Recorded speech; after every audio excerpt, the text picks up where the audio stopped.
Assalamualaikum warahmatullahi wabarakatuh.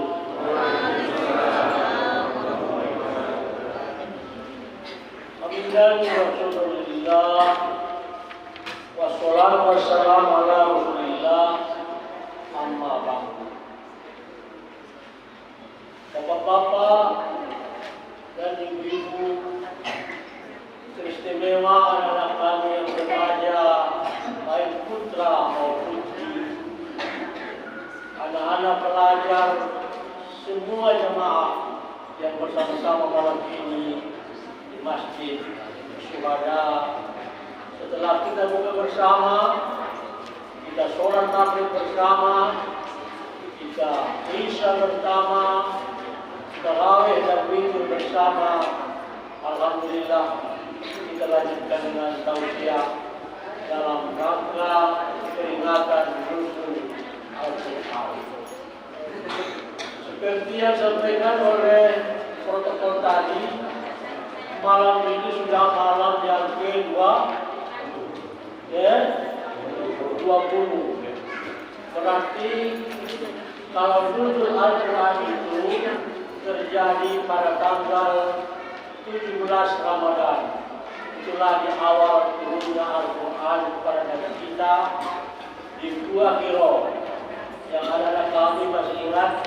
Ayat yang pertama turun kepada Nabi kita adalah Iqra, bacalah. Iqra, bacalah. Salawat dan salam kepada junjungan kita Muhammad Rasulullah Sallallahu Alaihi Wasallam. Moga-moga dengan salawat dan salam yang selalu kita ucapkan, Allah insya Allah kita akan mendapatkan syafaatnya kelak dengan izin Allah Subhanahu Wa Taala. Bapak-bapak dan ibu-ibu, seperti yang kami sampaikan pada awal-awal tausiah kami ingin membuat tertulis untuk bisa dibaca, diulang. Andaikan perlu lalian bisa. Dan kami upayakan kami ambil tulisan ini dari kitab yang terpercaya, yang bukan palsu hadisnya, tetapi hadisnya minimal hadis hasan, sahih dan hasan. Bahkan ada yang hadis sahih. Ibu-ibu dan bapak-bapak, kami tidak ada tambahan keterangan, kita baca saja dulu, nanti kalau ada yang jelas, kita jelaskan. Keutamaan membaca Al-Quran bagi kita orang yang beragama Islam. Yang pertama, memperoleh pedoman hidup dan petunjuk dari Allah.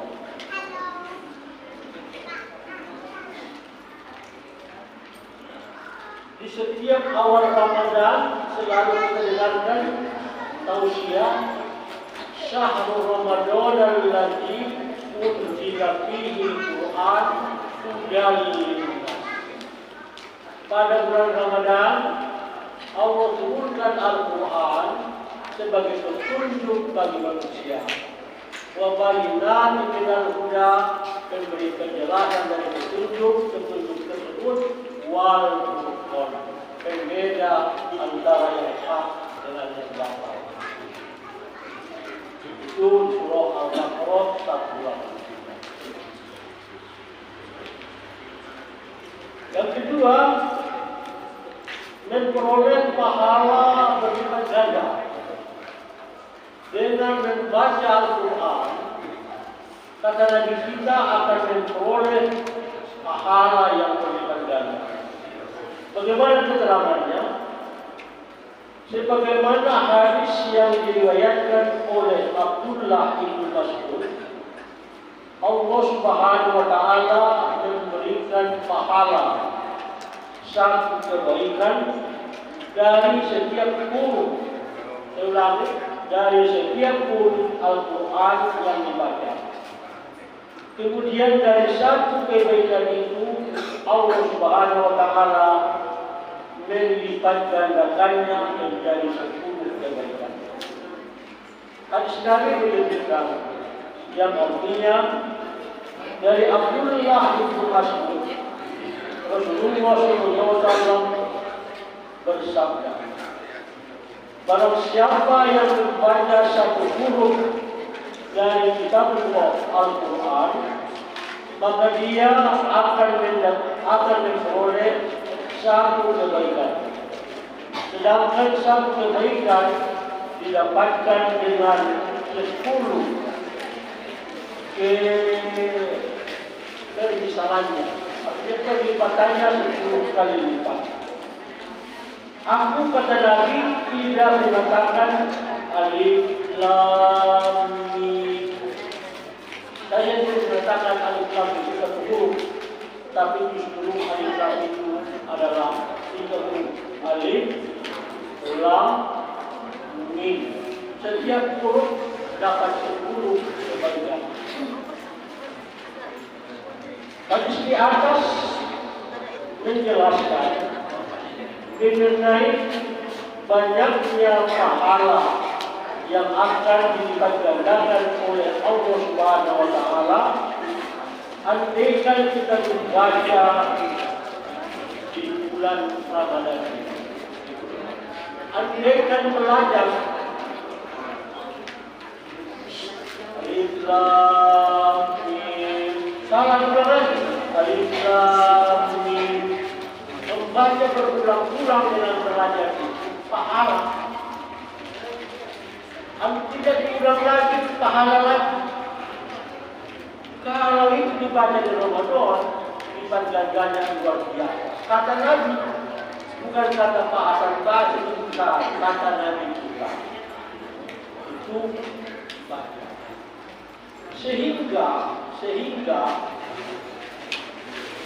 andaikan kita belajar membaca Quran, belajarnya berulang-ulang, jangan dianggap itu salah, itu perbuatan dosa, enggak, justru menjadi pahala. Berulang-ulang membaca Al-Quran itu menyebabkan kita menambah pahala. Jika kita berulang lagi, jangan putus asa, jangan bosan. Andaikan saya jadi guru, diulang lagi, jangan bosan, justru itu menambah pahala. Karena berulang, bukan mesti menambah, berulang, itu adalah pahala. Itu yang kedua, memperoleh pahala yang berlipat ganda. Apalagi di bulan Ramadan. Yang ketiga, bahwa membaca Al-Quran itu adalah sebaik-baik ibadah. Tetapi kita jangan salah arti. Walaupun kita sebutkan membaca Quran sebaik-baik ibadah, harus ada tompangannya. Apa tompangannya? Yang pertama yang iman. Kalau yang tidak beriman, ya dibaca-bacanya Quran itu percuma. Tompangan yang kedua ya sholat. Kalau nggak sholat ya percuma juga. Kenapa? As-sholatu imani. Sholat itu tiang. Kalau nggak ada tiangnya ya roboh. Kemana numpang ibadah baca Quran itu? Maka sholat itu harus. Kalau kita sudah sholat, maka ibadah membaca Quran itu merupakan sebaik-baik ibadah. Dalam hadis ini, tapi kita jangan pula nanti berdekat. Ada hadis yang lain, sebaik-baik ibadah lagi sedekah. Betul, nggak salah itu sedekah. Karena sedekah itu akan memberikan banyak manfaat. Di setiap subuh, dua malaikat selalu mendampingi kita. Andainya kita berinfak Rp50 atau Rp100, malaikat itu ngomong, ya Allah, lipat gandakan yang dia keluarkan. Tapi kalau kita tidak keluarkan apa-apa, satu malaikat mengatakan, ya Allah, musnahkan harta saya. Kenapa? Karena pelit. Itu masalah harta. Sehingga berinfak setiap kali itu sangat-sangat penting. Sangat-sangat penting. Bapak-bapak ibu-ibu sudah pernah dengar kisah yang berinfak itu. Ini ceritanya nyata. Seorang ibu-ibu tukang memandikan jenazah. Begitu dia mandikan jenazah wanita ini yang meninggal perempuan, dimandikannya wanita jenazah perempuan ini, kelihatannya senyum yang dia mandikan itu. Terasa senang. Si Bilal mayat ini, si wanita yang memandikan, tidak harus pikir siapa yang saya mandikan ini. Kok bisanya begini wajahnya kayak senyum dan begini. Berdoa dia tiap malam, ya Allah berikan aku petunjuk siapa yang saya berikan tadi, siapa yang saya berikan kepada dia. Dengan izin Allah, di mimpi itu bertemu dia dengan orang yang dimandikan. Dia tanya, Bunda, waktu saya memberikan kamu kok bisa senyum, ada apa ya? Apa kata saya perempuan yang dimandikan itu? Saya setiap hari tidak pernah lupa dari saudara, selalu bersedekah. Kalau tidak sedekah kepada manusia, kepada siapapun saya bersedekah. Rupanya yang dia lihat saat itu sedekahnya kepada seekor kambing. Kalau kepada manusia lebih hebat lagi. Dia bilang setiap kali saya menyiapkan entah sepotong roti, entah sebungkus kue, saya bersedekah tiap hari katanya. 1 hari dari pagi sampai sore hujan terus hujan, tidak ada orang yang lewat di rumah saya. Yang lewat hanya kambing. Maka saya sedekahkanlah yang saya siapkan untuk kambing. Itulah yang terlihat Allah membalas pahala sedekah saya kepada makhluk Allah. Itu luar biasa sedekah. Ibu mungkin sudah pernah lagi membaca, walaupun kisah nyata, seorang milioner dari Saudi Arabia. Istrinya sudah stadium 4. Stadium 4 sudah ada harapan lagi akan hidup panjang, hidup sehat. Pergilah berobat ke Jerman. Dapat orang Jerman bilang, dokter Jerman bilang, obatilah, tapi kamu pulanglah dulu ke kampung, jumpa ke keluarga kamu, mau bersedekah, mau apa. Karena si dokter sudah pesimis dia, tapi dia tolong ini orang. Jadi dia pun pulang lagi ke negaranya. Begitu dia pulang ke negaranya, dia pergi ke pasar, dia di pasar, ada seorang ibu di pinggir tukang daging. Kerjanya kalau ada daging tulang yang terbuang diambilnya, ada daging tulang yang terbuang diambilnya. Kasihan dia melihatnya. Dia datangi, ibu tunggu apa di sini? Saya menunggu daging atau tulang yang terbuang dari tukang daging ini. Kenapa? Kalau dia seperti ini sepanjang tahun kami tidak pernah makan daging. Itulah jawaban ringkasnya. Si ibu ini iba melihatnya, dia melihat ibu-ibu yang menggendong anak sambil menunggu kalau ada terbuang-buang jatuh daging atau tulang-tulang. Iba dia. Ngomong dia dengan tukang daging. Berapa sekilo? 150. Tolong kalikan setiap minggu 1 kilo. Berarti sebulan 4 kilo. Untuk setahun berarti berapa kilo sekian. Berapa itu? Sekian juta. Dibayar. Kamu setiap minggu datang ke sini mengambil daging 1 kilo. Ambil daging 1 kilo. Itu pulang ke rumahnya. Setelah dia pulang ke rumahnya, dia biasalah, karena sudah jadwal di Jerman akan berobat, berangkat lagi ke Jerman. Sampai ke Jerman diperiksa dokter, tidak ada lagi yang mau dioperasi itu. Tidak ada lagi. Bersih. Tidak ada lagi. Disinilah antara lain makna ayat yang dibacakan anak kita tadi. Tuhan menazzilu minal Qur'ani ma huwa shifaa'un. Syifa. Bahwa ayat-ayat Quran itu adalah syifa, warahmah, obat, penawar. Luar biasa.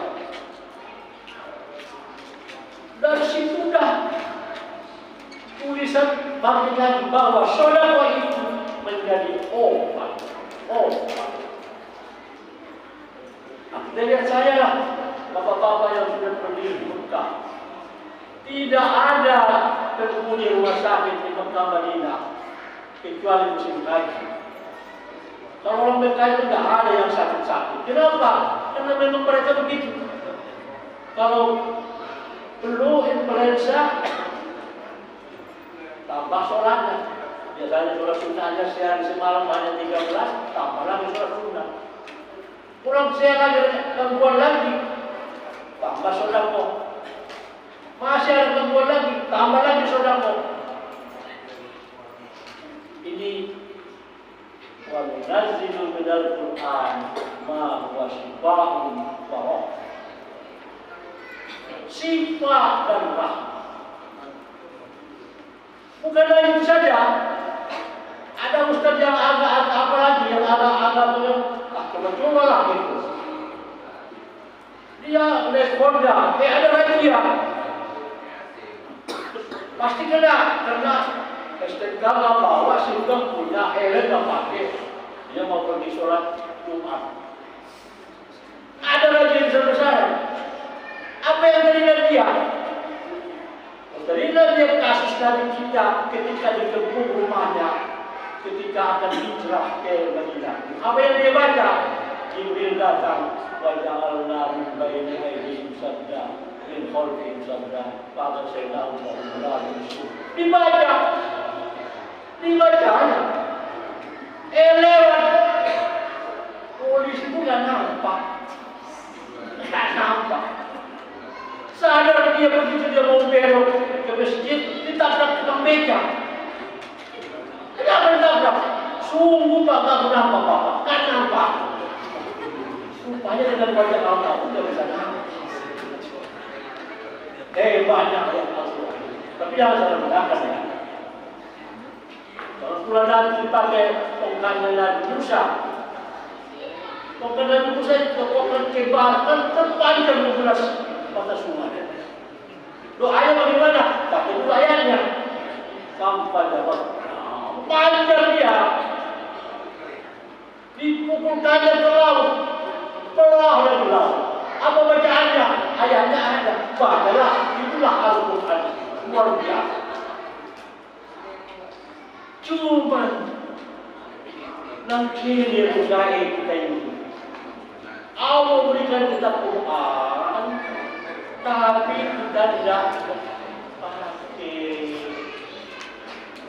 Di sinilah tadi kita ada dalam hadisnya, saya di alam insan zaman la yabqul Islam illa ismu, wa la yabqul Quran illa ismu. Nanti satu masa pada Nabi tidak tinggal lagi Islam itu kecuali hanya nama-nama belaka. Siapa nama? Pasar. Siapa namanya? Sugiri. Siapa namanya? Semuanya nama-nama Islam, nama-nama. Tapi yang nama asal batin tidak tahu lagi akidahnya bagaimana, ibadahnya gimana, dan jadi rusak ilmunya. Quran juga gitu. Wala yabqul Quran illa rasul. Tidak tinggal lagi Al-Quran kecuali hanya tulisan-tulisan belaka. Di sini susah. Makanya rektor Al-Azhar yang pertama, Syakib Arsalan, dia menulis satu buku yang masih bisa kita baca. Limaza tata'akhirul muslimun wa limaza tataqaddamul ghairuhum. Kenapa umat Islam mundur dan kenapa umat Islam maju? Jawabannya pertama, umat Islam mundur karena meninggalkan kitab suci. Kenapa syariat Islam bisa maju? Juga meninggalkan kitab sucinya. Yang memang dasar kitab sucinya tidak benar, dia tinggalkan, dia cari petunjuk lain dari mana? Dari Al-Quran kita ini. Nah, itu sudah banyak penelitian. Nah, itulah sedikit kita singgung bahwa sebaik-baik bacaan ibadah adalah baca Quran. Mudah-mudahan tidak hanya sekedar baca, kita tadabbur sedikit-sedikit, kita baca akidah, kita baca terjemah. Saya, ibu dan bapak-bapak sudah menyiapkan diri saya. Kalau ada yang belajar ngaji di sini tiap hari pagi, insya Allah siap. Ibu kalau sudah kita tahu membaca tafsir, kita teruskan. 1 ayat, 2 ayat sehari, 3 kali seminggu, saya lakukan. Dan saya pun sambil belajar. Ini kata Nabi kita bahwa sebaik-baik ibadah. Tapi saya ulang lagi, jangan pula nanti katakan ada hadis tentang sedekah, infak betul. Yang kita maksud ibadah bagaimana? Dalam berulang-ulang kalam Allah. Karena Al-Quran itu kalam Allah, firman-Nya Allah. Kalau ucapan kita selalu ucapan orang lain, saya senang. Kalau pasang batik, enak begini-begini. Saya senang. Itu bagi manusia. Allah dalam Al-Quran berfirman, Alif Lam Mim Zalikal Kitab La Raiba Fihi. Kita ulang-ulang. Alangkah senangnya Allah dan kita yang membaca kitabnya. Kita lanjut yang keempat, bahwa membaca Al-Quran akan memberikan syafaat kepada yang membaca itu. Kepada sebenarnya. Membaca Al-Quran itu memberikan syafaat kepada yang membaca. Bagaimana syafaatnya? Ini hanya kita tulis satu hadis yang terjemahnya, bacalah Al-Quran kata Nabi. Sesungguhnya ia pada hari kiamat akan datang memberi syafaat kepada pembaca. Nanti pengajian khusus kita uraikan bagaimana syafaat membaca Quran itu di hari kiamat. Dan hadis Nabi, sebelum terjadi hari kiamat, syafaat Al-Quran juga ada di bawah ini. Al-Quran menjadi tameng siksa kubur. Sebelum sampai hari akhirat kiamat, di kubur pun Al-Quran itu menjadi pelindung, tameng, menjadi pelindung bagi kita. Di hadis itu, begitu sudah para pengantar jenazah sudah 7 langkah melangkah dari kubur, Munkar Nakir pun datang. Dan sebelah atas kepala Munkar Nakir datang. Begitu langsung sampai Munkar Nakir berkata, anak muda yang gagah dengan pakaian hijau sudah nempel di pinggir di samping jenazah. Itulah yang menghalang karena bertanya. Mau ditanya dari kanan, dia ke kanan. Mau ditanya kembali dari kiri, dia ke kiri. Mau ditanya dari depan, dia ke kanan. Dia ke depan. Mau dari belakang, dia ke belakang. Kerjanya dia dok. Tahu ini siapa menghalang-halangi aku? Kata aku mengaku. Aku sahabat dekatnya. Di dunia yang pernah lepas mulutnya dari saya. Yang pernah lepas mulutnya dari saya. Sekarang saya menjadi. Di kubur Al-Quran menjadi tameng pelindung dari bencana. Apa mungkin Allah yang maha mencipta menjadikan Nabi yang menceritakan. Begitulah keutamaan Al-Quran. Apalagi yang kedua, memberi mahkota bagi orang tua. Ini luar biasa. Ibu-ibu yang menyuruh tiap hari anak-anak dewasa ini belajar ngaji. Walaupun ibu dan ngaji, mereka pintar ngaji, nanti mereka akan berikan kepada ibu mahkota di surga. Anak itulah yang akan didapat. Itu hebatnya yang belajar Al-Quran. Maka silakanlah anak-anak kita ini untuk terus berada di bawah. Dan saya tidak mampu menuju BKN. Berapa banyak pahala BKN yang memfasilitasi. Kita doakan mudah-mudahan mereka tidak berputus asa dan selalu terus. Ini anak-anak ini akan membawa mahkota nanti kepada ibunya karena dia dibekali sebagai Tuhan banyak Tuhan. Kalau kita lagi tidak begitu, alhamdulillah. Itu yang kedua. Yang ketiga kata Nabi bahwa membaca Quran itu merupakan seorang anak menghafal membaca Al-Quran bisa menolong keluarganya orang, menolong keluarganya, memberi syafaat untuk keluarganya. Hebat itu keluarga. Kenapa? Itulah kehebatan kita. Ada satu yang kita tulis di sini bahwa selalu membaca Quran menjadi penentu tempat tertinggi nanti di surga. Sudah masuk surga, semua kita insya Allah masuk surga.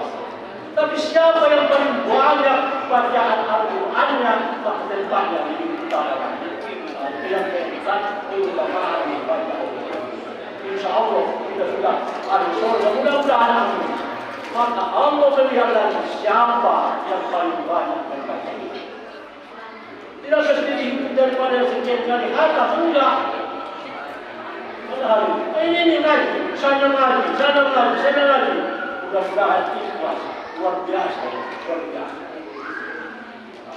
Jadi saya sebenarnya ini juga saya kepada yang mewakafkan Al-Quran itu. Luar biasa pahala yang mewakafkan Al-Quran itu. Anak-anak bisa baca di situ, orang lain bisa baca di situ. Daripada Al-Quran itu siapa mewakafkan? Luar biasa. Jadi ini Al-Quran dalam kita mempelajari dulu ini.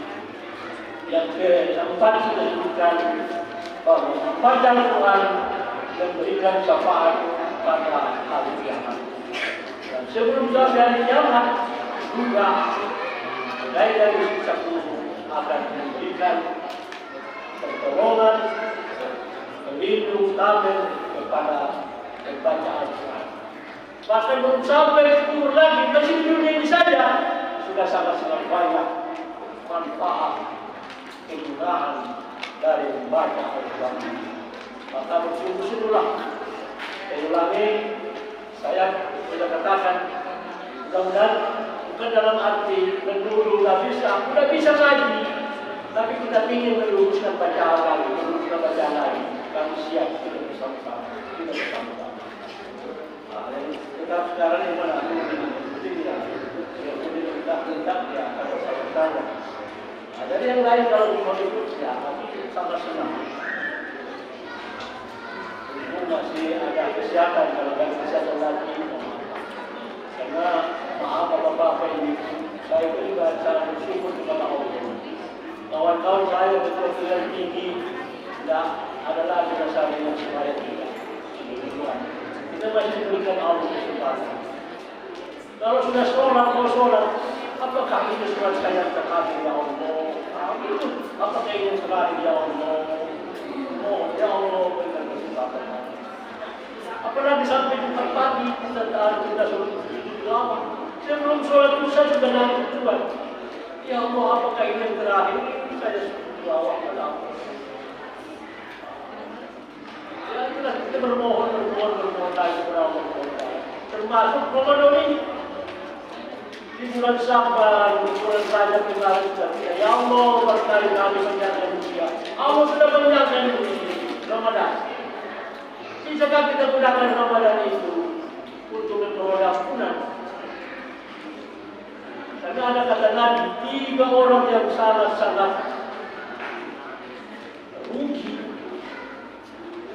Bukan hanya sekedar rugi lagi. Ya, terkutuk begitu. Apa itu? Yang pertama kata Nabi, dia masuk ke Ramadan sehat. Dari awal Ramadan sampai akhir Ramadan sehat. Tapi tidak mendapat ampunan di Ramadan. Tidak digunakannya Ramadan. siang sebagai show, malam sebagai teater, siang berpuasa, malam dengan ibadah. Wah, rugi. Rugi yang kedua siapa lagi? Seorang kasih banyak ayahnya, omanya, atau dua-duanya, atau salah satunya. Tapi dia nggak memperoleh kunci surga dari ayah omanya. Celaka. Kenapa? Malah dia durhaka. Mudah-mudahan kita lepas dari itu. Yang ketiga kata Nabi, disebutkan dari Muhammad tidak mau mengucapkan doa Allahumma sholli ala Muhammad. Celaka. Tidak bisa saya kecewa melihatnya. Allahumma sholli ala Muhammad. Ada sekian orang yang ini.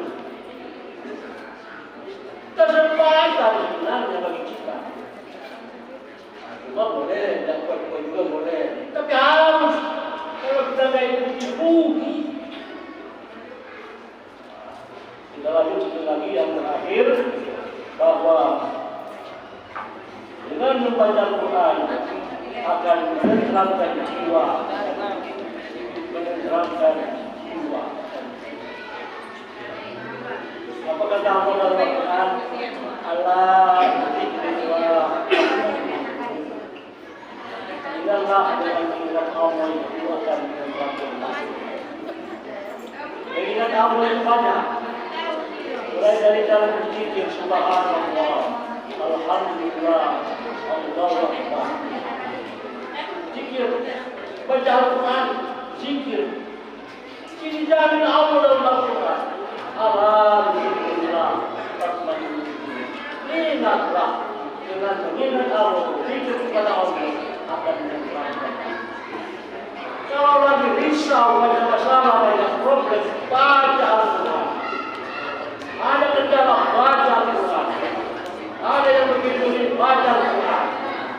Jangan sampai kalau ada perbuatan kita yang meninggal dunia, baca Al-Quran. Baca. Nah, inilah bapak-bapak dan ibu-ibu satu pengajian kita yang membantu ini yang khusus dalam gerakan keutamaan membaca Al-Quran dalam memperingati Nuzul Al-Quran. Karena kalau hanya simbolis kita sebutkan memperingati dengan begini, ya saja kurang mampu. Tapi itu salah satu ibadah yang sangat utama dalam memperingati Al-Quran.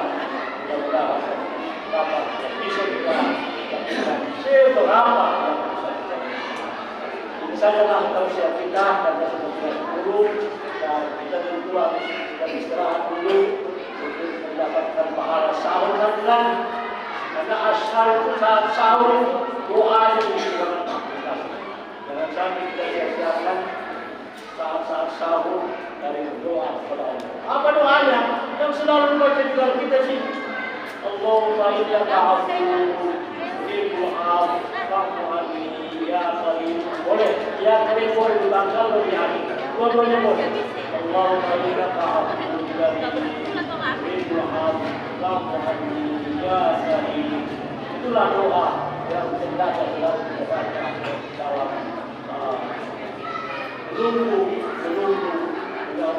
dalam berkomunikasi. Dan saya juga itu silakan, tapi yang khusus dari Nabi itulah yang tegaknya.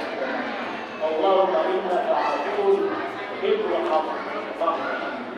Allahumma innaka afuwwun karim tuhibbul afwa. Fa'fu anni ya karim.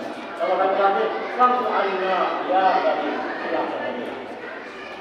Sekian saja, mudah-mudahan ada manfaatnya. Assalamualaikum